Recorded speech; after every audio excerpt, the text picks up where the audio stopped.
Hi hello అందరికి నమస్తే.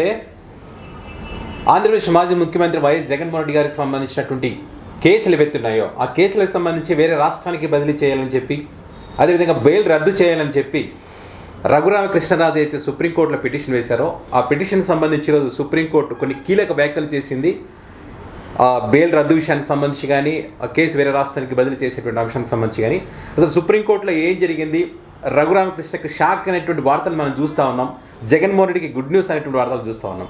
So అక్కడ జరిగినటువంటి పరిణామాలకు సంబంధించి మనతో మాట్లాడడానికి హైకోర్టు అడ్వకేట్ హనుమంత్ ప్రసాద్ గారు మనతో పాటు ఉన్నారు. వారితో మాట్లాడదాం. సార్ నమస్తే. సార్ నమస్కారం అండి. సార్ మనం చూస్తూ ఉన్నాం ఇప్పుడు రఘురామకృష్ణరాజు గారు చాలా రోజుల నుంచి పోరాటం చేస్తూ ఉన్నారు. జగన్మోహన్ రెడ్డి గారి కేసుకు సంబంధించి బదిలీ చేయించాలని చెప్పి, ముఖ్యంగా బెయిల్ రద్దు చేయించాలని చెప్పి చాలా ప్రయత్నం చేస్తూ ఉన్నారు. సో ఈరోజు సుప్రీంకోర్టులో ఏదైతే కీలక పరిణామాలు చోటు చేసుకునేటువంటి వార్తలు చూస్తూ ఉన్నాం. అసలు అక్కడ ఏం జరిగింది, సో దీన్ని బట్టి ఏం అర్థం చేసుకుంటారు, రాజకీయాలు ఈ న్యాయ వ్యవస్థలో ఇన్వాల్వ్ అవ్వడం అనేటువంటి అంశాలు కానీ వీటన్నిటిని ఎట్లా చూడాలంటారు మీరు? ఇప్పుడు జనరల్గా సుప్రీంకోర్టు తమ కాలాన్ని వృధా చేస్తుందనేటువంటి విషయం చాలామంది కేసుల్లో చాలా రకాలుగా చెప్పింది. ఓకే, ఆయన కేసుల వరకు పోరాటం ఒక ఎత్తు, మిగతా అనవసరమైన విషయాల్లో కూడా ఆ కోర్టులను ఇక్కడికి ట్రాన్స్ఫర్ చేయండి, అతనికి బెయిల్ రద్దు చేయండి, ఇలాంటివి రఘురామకృష్ణరాజు గారు పడేశారు. ఓకే, ఓ 4 రోజుల క్రితం కూడా సుప్రీంకోర్టు ఒకటి ఇచ్చింది, అసలు మీకు సంబంధం ఏంటి ఈ కేసుతోటని. ఓకే, ఇప్పుడు ట్రాన్స్ఫర్ చేయమని పడేశారు. ట్రాన్స్ఫర్ చేయమని పడేస్తే గతంలో కూడా పడేశారు.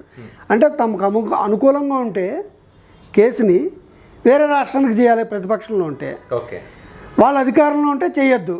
అంటే ఇవి కోర్టుతో ఒకటి ఆటలు ఆడుతున్నట్టుగా, టైం వృధా చేస్తున్నట్టుగా ఉంది. ఓకే, అంటే సంబంధం అది సుప్రీంకోర్టు, అది సిబిఐ చెప్పాలా. ఓకే, ఇప్పుడు సిబిఐ ఏం డెసిషన్ తీసుకోకుండా సిబిఐని అలాగ ఆర్డర్ చేయండి, ఇలాగ ఆర్డర్ చేయండి అంటూ ఆ రకంగా వీళ్ళే తీర్పులు ఇచ్చేసి సగం కోర్టు బయట తీర్పులు ఇచ్చి మీరు కూడా ఇదే ఫాలో అవ్వండి అని.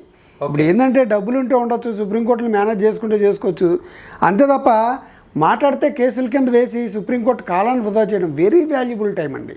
ఎన్నో కేసులు పెండింగ్లో ఉన్నాయండి. ఇలాంటివి ఇంక ఏమి లేవు. ఇప్పుడు ఈయన వరకు వచ్చింది, రాజద్రోహం పెట్టారు, రాజద్రోహం కోసం మీద మాట్లాడమనండి, ఈయనకి రైట్ ఉంది. ఓకే, ఇంకోటి చేయమని. ఇప్పుడు ఆయన తాలూకు సుప్రీంకోర్టు కేసుల్ని, సిబిఐ కేసుల్ని మీరు రద్దు చేయండి, బెయిల్ వద్దు, అది ఎవడు అడగాలి? సిబిఐ అడగాల. ఓకే, అంతేకాకుండా ఈయనకి సంబంధం ఏంటి, అదే విషయాన్ని సుప్రీంకోర్టు డైరెక్ట్గా అడిగింది, మీకు సంబంధం ఏంటి ఓకే ఈ కేసుల్లో అడగడానికి. అది అనంటే ఇది అడుగుతుంది కదా. ఇప్పుడు ఏ కాగితమైనా కోర్టులో పడితే చిన్న నెంబర్ అవుతుందండి అక్కడ చేయడానికి. ట్రయల్కి వచ్చేటప్పటికి ఏమైనా వస్తుంది అంటే వాళ్ళు హీరింగ్ చెప్పేటప్పుడు వీళ్ళకి అది సంబంధించిన మ్యాటరా కాదా, వీళ్ళకి ఇందులో పాత్ర ఏంటి, అందులో ఇంప్లీడ్ అయిపోవడం, వాళ్ళు వేసిన కేసులో ఇంప్లీడ్ అయిపోవడం అంటే ఏంటంటే ఒక కక్ష సాధింపుగా. ఇప్పుడు ఇది ఎలా కనిపిస్తుందంటే, మాకు ఏదో అన్యాయం జరిగింది కాబట్టి, పర్సనల్గా అన్యాయం జరిగింది కాబట్టి ప్రతి కేసులోనూ అడ్డుకుని ఏదో రకంగా ఇబ్బంది పెట్టాలి. ఆ ఇబ్బందులు పెట్టడానికి సుప్రీంకోర్టును వాడుకుంటున్నాయి. అది అక్కడ రిజెక్ట్ చేస్తుంది సుప్రీంకోర్టు. అలా చేయకూడదని. మీరు చూడండి, ఇవాళ వచ్చి ఉంటే దాని మీద చాలా the supreme court on Monday rejected the plea filed by Andhra Pradesh Deputy Speaker Raghuram seeking the transfer of the trial in disappropriate assets case against former Chief Minister YS Jaganmohan Reddy. ఇందులో ఆయనకి సంబంధమే లేదు. ఇప్పుడు వాళ్ళ తాలూకు అసెట్స్ కేసులో వాటిల్లో మీరు ఇక్కడి నుంచి వేరే చోటకు బదిలీ చేయండి, ఎవరు అడగాలి? దాని మీద ఎవడైతే కంప్లైంట్ ఇచ్చాడో అతను అడిగితే బాగుంటుంది, వాళ్ళు అడగాలి. కంప్లైంట్ పెట్టిన వాళ్ళు ఎవరైతే సిబిఐ ఉందో అలా అడగాలి. వీళ్ళిద్దరికీ సంబంధం లేకుండా ఈయన ఆ మూడో వ్యక్తి దాని మీద చేయండి అని ప్రతి కేసులో, అంటే మాకు అన్యాయం జరిగింది కాబట్టి ఆ రకంగా చేయడం అన్నది ఒక చెంపపెట్టు లాంటిది. అది అనుకోవచ్చు. ఇది ఈయనకే కాదు, మిగతా వాళ్ళు కూడా అనవసరమైన విషయాల్లోకి వెళ్ళి మీరు అనవసరంగా కోర్టు సమయాన్ని వృధా చేసుకుంటే చివరికి జరిగేది ఏమి లేదు, ఇదే తప్ప. అంతే. ఎందుకంటే మెయిన్గా ఏం సార్ నిజంగా అంటే బెయిల్ నిబంధనలు ఏమైనా ఉల్లంఘించినట్టు ఏమైనా జగన్మోహన్ రెడ్డి మనకి ఏమైనా కనిపిస్తూ ఉందా? ఇప్పుడు అవి ఉల్లంఘిస్తే సిబిఐ వాళ్ళు చెప్పాలండి. ఓకే, ఇప్పుడు అడగడానికి కూడా లేదు, పోనీ వాళ్ళ అధికారంలో కూడా లేరు. ఓకే, ఇప్పుడు ఎక్కడ ఉల్లంఘిస్తారు? ఈయనేమో మంచి అధికారంలో ఉన్నాడు, ఇప్పుడు వాళ్ళని ఏదో రకంగా ప్రలోభ పెట్టచ్చు, బెదిరించవచ్చు సాక్షుల్ని అని చెప్పి సిబిఐ పడేయాల. అధికారంలో ఉన్నప్పుడు అవకాశం ఉంటుంది అంటారు. ఇప్పుడు ప్రతిపక్షంలో ఉన్నప్పుడు ఆయనకి 11 సీట్లకు ఇది అయినప్పుడు అందులో మీరు మంచి పొజిషన్లో ఉన్నప్పుడు అన్ని రకాలుగా ప్రభుత్వం, తెలుగుదేశం ప్రభుత్వం అధికారంలో సెంట్రల్లో అక్కడ వీళ్ళే ఉన్నారు, ఇక్కడ అన్నీ ఉన్నప్పుడు ఈయన ఏ రకంగా చేయగలడు? సో అదనమాట వాళ్ళ అవకాశవాద రాజకీయాలకి సుప్రీంకోర్టు అడ్డుకట్ట వేసింది. సో ఇప్పుడు జగన్మోహన్ రెడ్డి గారు అధికారంలో ఉన్నప్పుడు కూడా ఉల్లంఘించలేదంటారు ఇక్కడ? ఉల్లంఘిస్తే ఏముందండి, సిబిఐ చెప్పాలి కదండి ఎక్కడ ఉల్లంఘించారండి. ఇప్పుడు ఉల్లంఘించినట్టుగా ఎక్కడ ఉంది, ఎవరిని ప్రలోభ పెట్టారు? ఇప్పుడు యాక్చువల్గా అందులో ఏమీ లేదండి కేసులో. ఇప్పుడు అది ఏమన్నా మంత్రివర్గంలో అప్పుడు వైఎస్ రాజశేఖర రెడ్డి తీసుకున్న మంత్రివర్గంలో ఈయన ఏమైనా ఉన్నాడా? ఈయన సంతకం ఏమైనా ఉందా? ఇంకోటి ఏమైనా ఉందా? ఏమీ లేదు. ఏంటంటే కేసులో ఇరికించాలి కాబట్టి ఇరికించారు. అది ఎందుకు ఇరికించారో కూడా తెలుసు, రాజకీయ కోణంలో పెట్టారు, అది అందరికీ తెలుసు. ఇప్పుడు దానికి తగ్గట్టుగానే ఒక్కొక్క కేసు లూజ్ అయిపోతున్నాయి. ఇప్పుడు చాలా వరకు తీసేశారు కదా కొన్ని కేసులు, వాళ్ళు అటాచ్మెంట్లు చేసిన ప్రాపర్టీలు కూడా రిలీజ్ చేస్తున్నారు కదా. ఇంకా ఫైనల్గా రాలేదు, కొంతమంది అధికారులు కూడా ఇది అయ్యారు. ఆ కేసుకు చివరికి ఏమి ఉండదు, దాన్ని ప్రలోభ పెట్టడానికి చూస్తున్నారని చెప్పి ఇవి చెప్పి అన్ని రకాలుగా కింద మీద పడుతూ ఇప్పుడు దట్టు రఘురామకృష్ణరావు రచ్చబండని పెట్టారు. ఎంత రచ్చ చేశారో అందరికీ తెలుసు. అంటే వ్యక్తిత్వం అన్నానికి పర్సనల్గా ఇప్పుడు అదే పార్టీలో ఉంటూ రిజైన్ ఇవ్వకుండా అదే పార్టీలో ఉంటూ ఎన్ని రకాల చిత్రహింసలు పెట్టారో, ఆయన ఎలా పడ్డారో తెలియదు కానీ అంత మానసిక క్షోభకు గురి చేశారు. పార్టీని ఎంత కిందకి లాగేయాలి అంత. ఇంకా ఇంకా అన్ని రకాలుగా కోర్టులకు వెళ్ళి ఇప్పుడు దానికి ఫలితమే where there is action there is reaction. ఆయన యాక్షన్ తగ్గట్టుగానే రియాక్షన్ ఉండొచ్చు, ఒకవేళ జరిగి ఉండొచ్చు, ఆయన్ని చాలా ఇబ్బంది పెట్టి ఉండొచ్చు పోలీసులు, ఆయన మీద కేసులు పెట్టి. సో దానికి ఆయన కోర్టుల ద్వారా పోరాడి న్యాయం చేయించుకోవాలి, దాన్ని ఎవడో కాదండి అంతే. ఇప్పుడు రఘురామకృష్ణరాజు గారు నిజంగా కొడితే వాళ్ళు సస్పెండ్ చేయాలా? ఇప్పుడు ఆయన నిన్న కేసులు అడిగాడు, ఏమని నిన్న ఇంటర్వ్యూ ఇచ్చాడు.